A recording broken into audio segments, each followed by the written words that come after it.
Olá, gente. Bom dia. Bom dia a todos e todas. Muito bem-vindos aqui ao Movimento Cultural Hermelino Matarazzo. A gente está mais uma edição do nosso Choro Resiste, que é um projeto, né, que nós do Regional Mateus Santos desenvolvemos aqui em Hermelino Matarazzo, que está sendo realizado pela 9ª edição, né, do Fomento à Cultura da Periferia. Como sempre, a gente tem feito eventos mensais aqui aos domingos. A gente começa com um bate-papo, depois a gente vai ter uma apresentação e a gente termina com uma roda de choro. Então, convido todos que fiquem com a gente até o final. Bom, hoje a gente está recebendo aqui o pessoal do Choro da Quitanda. E aí a gente vai começar com um bate-papo com o Luca Frazão, que é violonista, compositor, arranjador, e com o Marcos de Sá, que também que é acordeonista, compositor e arranjador também do grupo. Bom, eu queria começar perguntando para vocês um pouco a trajetória mesmo do grupo, como surgiu a ideia do Choro da Quitanda, enfim, há quanto tempo, e também se puderem comentar um pouquinho da formação, né, que eu acho que a formação de vocês é muito específica assim no universo do choro. Bom, primeiro, muito obrigado pelo convite. A gente está muito feliz de estar aqui hoje. Bom, o Choro da Quitanda é um grupo que esse ano completa 10 anos, né? Então, é uma marca. E tudo começou comigo e 2 outros integrantes que não fazem mais parte do grupo, na Faculdade de Santa Marcelina, no desejo de começar a experienciar o repertório de choro, de roda, especialmente. Então, a gente começou do zero, assim, nenhum de nós tocávamos choro, e começamos a criar um repertório. E, a partir disso, com umas 10 músicas, a gente já decidiu que seria o momento de fazer uma roda de choro. E aí a gente começou a fazer a roda de choro na Cesário Mota, numa quitanda, literalmente. E aí daí veio o nome Choro da Quitanda, que a gente teve essa ideia de batizar o grupo. Mas durou pouco tempo na Cesário Mota. Logo a gente foi para o Largo Santa Cecília. E aí esse período do Largo Santa Cecília a gente ficou um tempo maior lá. E foi nesse período que, enfim, eu estava na EMESP também, comecei a conhecer outras pessoas começaram a se aproximar da nossa roda, nessa perspectiva de interesses em comuns, né, dentro desse universo do choro, né. Então começou a vir bastante gente na roda, inclusive muitos dos que hoje fazem parte do Choro da Quitanda. E aí é isso. Aí, dentro desse processo de ir em roda, a gente foi entendendo aos poucos que a gente tinha essa demanda de, além de fazer o choro de roda, também tentar o choro mais camerístico, né? Então, trazer mais essa coisa arranjada, né? Com partituras, essas coisas assim. E aí eu acho que começou o Choro da Quitanda de verdade, assim, como um grupo que se apresenta para além das rodas, né? E aí já teve a entrada do Marcos, e aí o grupo teve algumas mudanças de formações até chegar o momento presente, mas é um pouco por aí. Uma coisa que a gente sempre pensou, né, que os regionais de choro, né, esse grupo regional de choro, eles por muito tempo eles eram os grupos, principalmente ali na era do rádio, eram os grupos que tocavam todos os estilos de música que estavam acontecendo. E por algum momento isso se perdeu no meio do caminho, né? Enfim, outras formações começaram a ser as formações que catalisavam todas as expressões artísticas, principalmente baixo, bateria, e que a cozinha do jazz virou o grande acompanhador.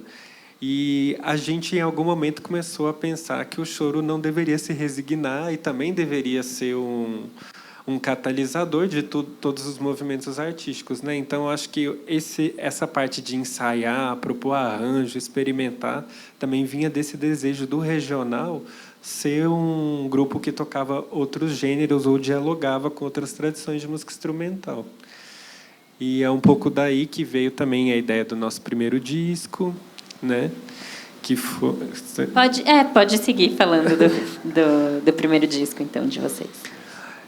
Foi um pouco daí que veio a ideia do nosso primeiro disco, que a gente lançou em 2023. E ele teve um pontapé, que o Zé Barbeiro, né, que é um violonista da cena, compôs uma música chamada Choro da Quitanda e mandou para a gente. Aí a gente pensou, puxa, seria muito legal se a gente coletasse outras músicas de outros compositores atuantes e formasse uma coletânea para fazer o nosso primeiro CD. E aí a gente falou com a Carol Panese, a Luísa Mitre, a Daniela Spielmann, o Toninho Ferragutti, todos eles comporam músicas inéditas para esse primeiro trabalho, e todos dialogando com a própria tradição deles. A Léa Freire também, a gente gravou uma inédita dela, e daí foi todo esse desafio de pensar no regional dentro da linguagem da música, por exemplo, universal, da Carol Panese. Então, ela compôs a música em forma de oficina para a gente. Então, ela toca isso, violão, toca isso, flauta. E o Toninho também escreveu bem dentro da linguagem dele. A Léa Freire também não é exatamente choro, mas a gente colocou essa ideia para trabalhar. Ganhamos um edital e fizemos o primeiro CD. Certo. Bom, muito legal isso aí, hein? E só nomões, assim, né? Fazendo as composições. E acho que tem essa coisa interessante também desse diálogo da tradição com a contemporaneidade, né? E manter mesmo o choro vivo, né? Acho que isso é uma característica assim de vocês. Eu queria que vocês falassem também agora um pouco do momento atual, assim, da pesquisa que vocês estão, enfim, sobre o Armando das Neves, certo? Então conta um pouquinho para a gente. Bom, a pesquisa sobre o Armando Neves começou com a Paola, né? A Paola Picherski, ela está com a gente nesse projeto, né? Ela é diretora musical desse nosso trabalho mais recente e ela tem um mestrado sobre a vida e obra do Armando Neves. E eu estudei com a Paola na faculdade de música, né? Eu fiz violão lá, ela era minha professora. E durante o curso, enfim, sempre me interessei por esse repertório, sempre fiquei encantado, porque ela tem 2 CDs, né, com a obra para violão solo dele. E aí eu sempre fiquei com essa ideia assim na cabeça, pô, seria legal fazer alguma coisa, né, junto com a Paola. E aí até que a gente teve esse insight, né? A gente vira e mexe, a Quitanda para e fala, pô, o que será que a gente faz agora, né? Tipo, qual que é o nosso próximo projeto?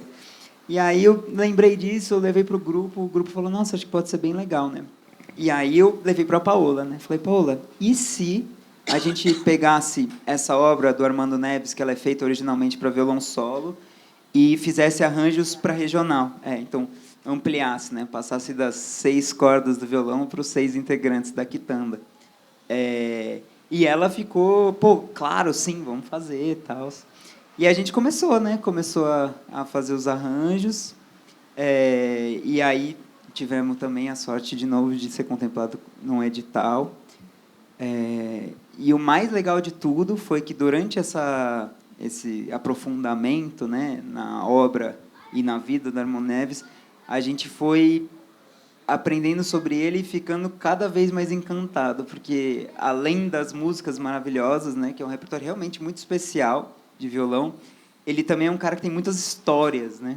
Então, um cara que por exemplo, assim, só para dar uma ilustrada, ele dividia a vida dele, numa boa parte da carreira, ele se dividia entre jogador de futebol profissional e músico profissional. Então, ele estava ali atuando nas rádios, ali na primeira metade do século passado, nas mais prestigiadas rádios paulistanas, e ele também, ao mesmo tempo, estava crescendo como atleta, chegando até a atuar pelo Corinthians, né? Foi jogador do Corinthians Futebol Clube. Não é Esporte Clube Corinthians, né?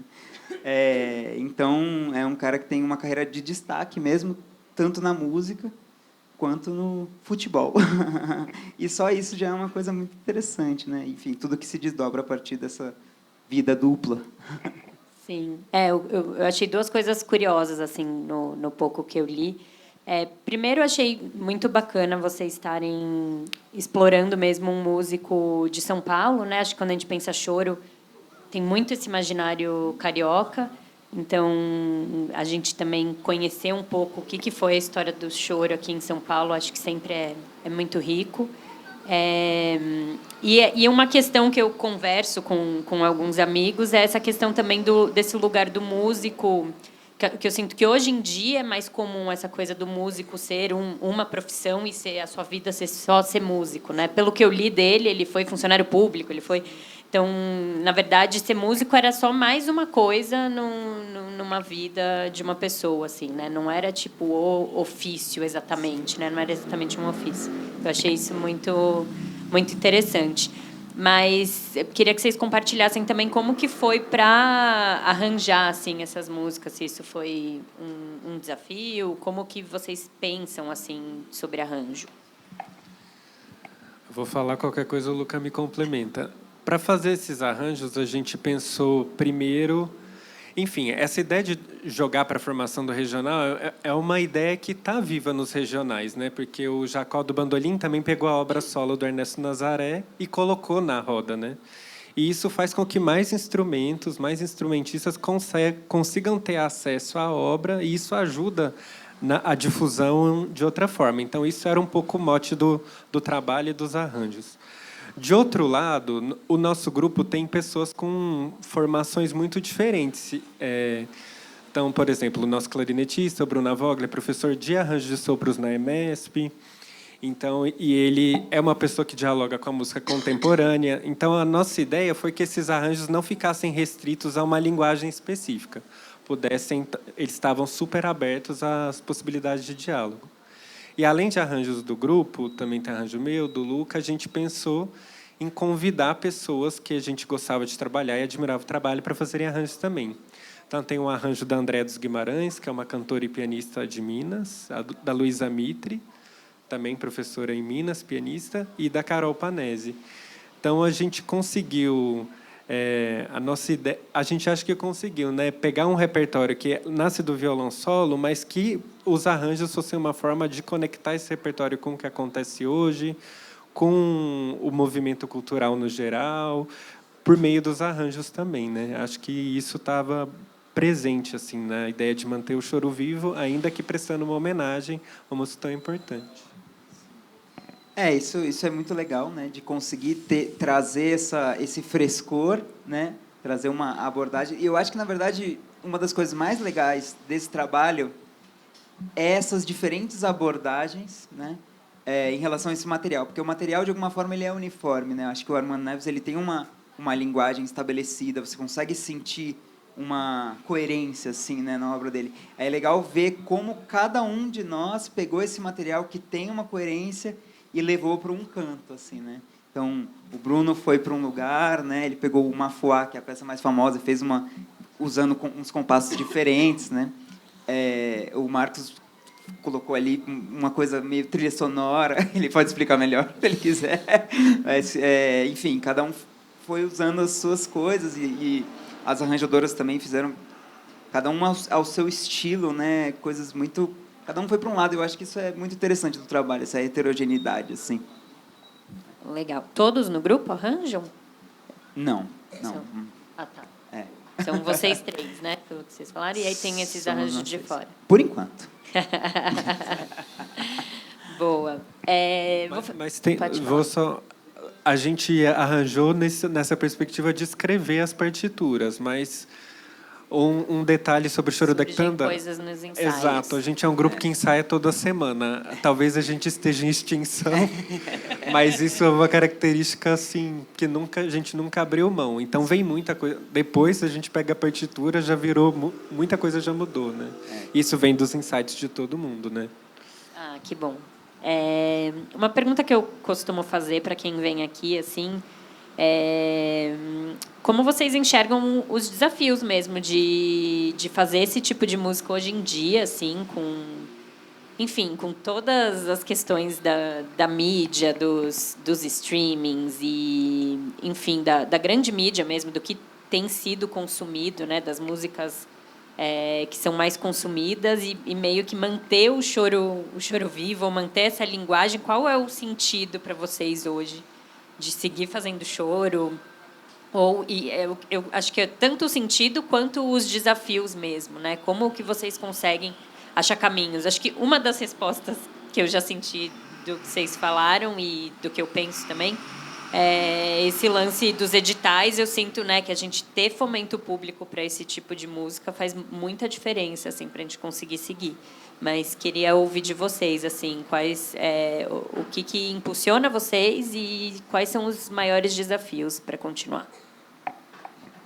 Bom, eu acho que uma coisa que acho que a gente tem em consenso entre o grupo é que o choro, ele, apesar de ser, né, conhecido como um gênero assim, né, que olha para o passado, né, eu acho que a gente tem essa coisa de tipo, não, beleza, mas tem muitas pessoas fazendo coisas com choro muito diferentes, né, e isso traz muito para o presente e para o futuro. E eu acho que uma coisa que move a gente nesse sentido é um pouco das nossas conversas depois do ensaio, de tipo ficar pirando no que a gente pode fazer. Qual que é o próximo projeto? E a gente está especialista nisso. Em pensar, né, qual que é a próxima ideia maluca, e porque realmente tem muitas coisas. Tem muitos compositoras que não foram desbravados, tem muitas coisas que não foram adaptadas para regional, né? Então, só essa coisa de tipo você pensar qualquer repertório, um pouco que o Marcos estava falando, né? Qualquer repertório, sei lá, do mundo, e você levar para o regional, já pode ser uma coisa muito rica, assim, né? Então, pensar essa abordagem brasileira de um repertório qualquer, assim, de qualquer universo. Então, eu acho que isso é uma coisa que move a gente de alguma forma. A sua outra pergunta é bem difícil, né? Acho que eu nunca não quis isso. Mas, eu acho que é uma pergunta que a gente se faz também o tempo inteiro, mas para a gente refletir mesmo. Enfim, o nome do projeto é Choro Resiste, né? É interessante, uma vez, acho que não sei se eu vi o Isaías comentando isso, o choro, ele teve altos e baixos na história dele, mas ele sempre aconteceu, né? Seja para um público menor, seja... Então, eu acho que os músicos, eles têm uma paixão mesmo pelo repertório. Eu acho que isso significa também o porquê que a gente insiste, né? Porque eu acho que todo mundo que tem essa experiência, já aprendi a tocar 2 choros, levei para a roda e toquei junto com outras pessoas, isso é uma coisa um pouco... Eu sinto isso, é um pouco mágico para o músico, né? Ter uma experiência de troca, né? Ele não conhecia necessariamente, mas teve uma conversa ali, baseada num repertório que a gente gosta muito e que faz muito parte do Brasil. Acho que um desafio é a gente tentar mostrar para o maior número de pessoas possível que isso é interessante também, né? Que elas consigam vibrar como a gente vibra. A gente pensa várias coisas, né? Acho que vocês também. Uma das coisas, em roda, a gente sempre senta... Às vezes, a gente senta muito de costas para as pessoas, né? Como fazer elas se sentirem parte do que está acontecendo ali também. A gente tocou uma época numa loja de disco de vinil, fatiado discos, e a gente tinha outra posição.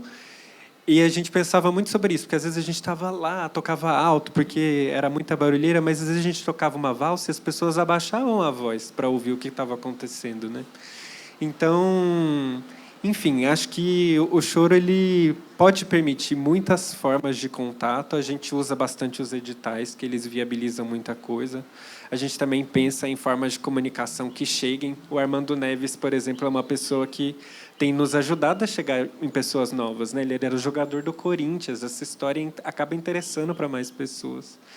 Mas é um desafio mesmo, né? Chegar nos espaços, ter plateia, bilheteria ativa. Estamos ainda tentando solucionar o problema. Né? Vamos seguir pesquisando e mantendo, né? Gente, eu vou abrir agora para o público. Alguém tem alguma pergunta? Gostaria de fazer alguma pergunta, algum comentário? Só essa chance, hein?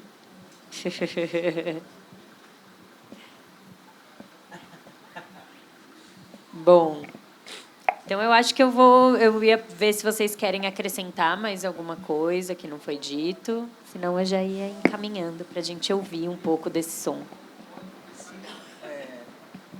Maravilha. Então, tá Parabéns bom. pelo projeto de vocês. A gente acompanha, acha o máximo. Para a gente é uma alegria muito grande estar aqui. No nosso primeiro edital, a gente também conseguiu tocar em outra ocupação, na Coragem. Foi muito legal. E esse trabalho do Armando Neves foi contemplado com o 8º edital de apoio à música da Secretaria Municipal de Cultura. E, enfim, a gente ainda vai rodar com ele por aí, então a gente está em todas as redes sociais também, se quiserem acompanhar. Então, Choro da Quitanda, Choro né? da Quitanda. Todas as redes e também os trabalhos de vocês, né? Os álbuns, dá para ouvir também, streamings todos, Choro da Quitanda. Então é isso. Obrigada, gente. Vamos seguir então agora, a gente vai ouvir um pouco o som deles para ilustrar auditivamente aí o que a gente conversou e depois na sequência a gente faz uma roda. Valeu.